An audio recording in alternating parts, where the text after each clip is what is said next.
What inspired me was our deputy president then, who happens to have been a woman without any expectations, who's now the UN gender for women, uPhumzile Mlambo-Ngcuka, when she said one word in one of the deliberations, and I hope when you are sitting here for the next 2 days, you'll be able to do the same thing. She said one word and said, lift whilst you climb.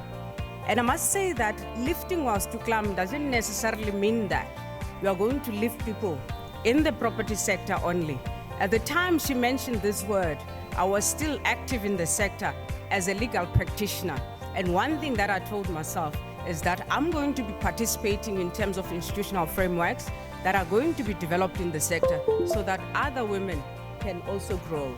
And I think for me, that was the most inspiring thing that I have to do. And I do hope, I know we've got professionals today from all fields, and we also have practitioners from all aspects of fields. For property development to prosper, all these different disciplines should work together in order to ensure that we are able to develop our communities. And the most important thing about property development is just about developing communities. And I was saying as I was driving around Gaborone, I was like, I wish somebody had a vision and would sit and say, this is how we would like to see Gaborone. What is it that Botswana should be looking into, because you've got quite a lot of land around you. And I think one of my passions now in South Africa is actually rehabilitation of mining towns.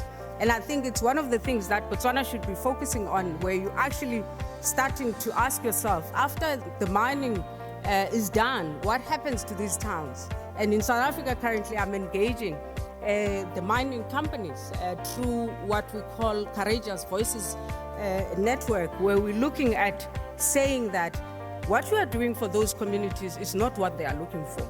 So you better work with us as property developers in terms of redeveloping these towns, making sure that we develop the precincts that I've showcased to you and create spaces for them to actually work, because most of them are no longer eligible to work in your mines.